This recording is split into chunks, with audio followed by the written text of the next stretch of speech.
Sanibonani Mzansi namaphethelo uthabile lo intombi yakaMwandla kwangazisa uNdubani umqamla phezulu ilanga ngikhuluma nani ngile eParis eFrance. Ngizokhuluma ngendaba enkulu ezokwenzeka lapha kwaNongoma iCharter Music Festival.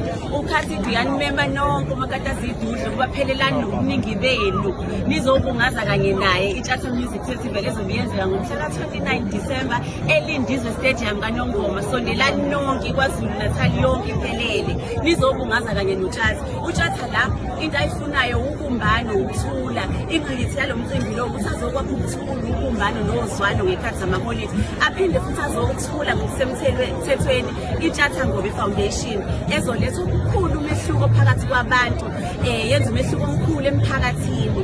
Ngithi sondelani ke ngobuningi benu njengabahleli bomcimbi siniphathele i-line up evutha bhe walala ke uyasala la thola ithikithi lapha amathikithi azodayisa maduze sizomemezela sinazise sithi ayihlangane khona.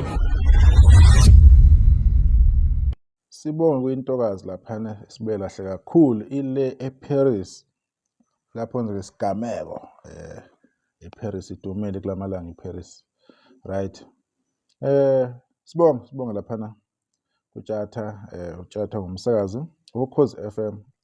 uCharter aphinda abe ingxenye yokuhlela komcimbi obaseThekwini minyaka yonke ona 12 years wabakhona impucuzelo iWorld Cup yomaskandi. Charter Music Festival izoba nge-29 December kulonyaka 2025 kwaNongoma. Sibonga ukuthi uCharter aseze wathatha leli thuba lokuthi naye angene eviyweni enze njengabanye abafana bokuminye imizi abanethuba lokuthi yena bezemcimbi kulezi ndawo abaphuma ngakuzona. Lokhu ke kuzokhulisa phinde kuthuthukisa namaciko akhona nakwaNongoma la asakhula la angathola ukuqasheka la agcina ngokuthi yena enza imisebenzi aphinde beze kogoli bezozama impilo uthola ukuthi akukho ndawo lapho abaqasheka khona. Siyabonga ukuthi yena uCharter nethimba lakhe sebehlanganile baphuma nento enhle kangaka. i-29 zikahle kakhulu i-29 kuyobe kusele bani insuku ezimbili before close unyaka. So abantu banethuba ukuthi be-attend abantu bojabula kube mnandi. Masibheka oNdoni noSaliwe, sibheka oMzukulu, sibheka oGatsheni, sibheka oBaba uSomnandi, sibheke oMenzi iHomecoming kube ubani into encane naye. So le mcimbi esilokhu siyibona ihlelwa abantu basendimeni kamaskandi. Lokho kusinika isithombe esihle kakhulu ukuthi na we are on the right path, we are on the right direction. Siya endaweni e-right. Emcimbi vele eminingi banenhlahla bayomaskandi ukuthi beqashwe kuyona. Bingavumelekile le mcimbi kanjena ukuthi sibone omaskandi beyoperforma kuzo ndawo lezo. Khani kuba ile minyaka nje kamuva ukuthi bekwenze lokho. Bekade kuthukela nje ukuthi kwenzeke kuthiwa nanga umculo wamaskandi yoperforma kuphi kodwa mase babona beya ko-Zigzag sibabona beya kuphi baya koMpumalanga endaweni ezidumbe beya le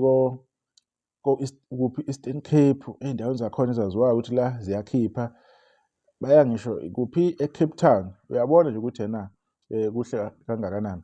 Asazi noma i-line up kaCharter iyofaka amaciko amaskandi amaningi kuphela or iyobafaka nabanye bamanye ama-genre. Kodwa ke over the time bazoza la bezosibikela besitshela ukuthi kuhamba kanjani izinhlelo MC nokuthi kuzobe kusebenza kanjani amathikithi yonke le nto le. Sibonga le ndawo kaNongoma ukuthi yena bephinde beyikhumbule ukuthi yena nayo ayincanyana kukhona okuhle kumele kwenzeke kuyo endimeni kamaskandi ukuthuthukisa namaciko nayo yonke ke into ezobe yenzeka ke nabantu bazothola amathuba ukuthi bekwazi ukudayisa abantu abazoqasha ama-logistic yonke nje into ezobasiza. Sibonge ke lapho ke kuyona ini iCharter Music Festival sesobuya sizonibukela ke olunye udaba kuyo ini Indofire Soweto TV.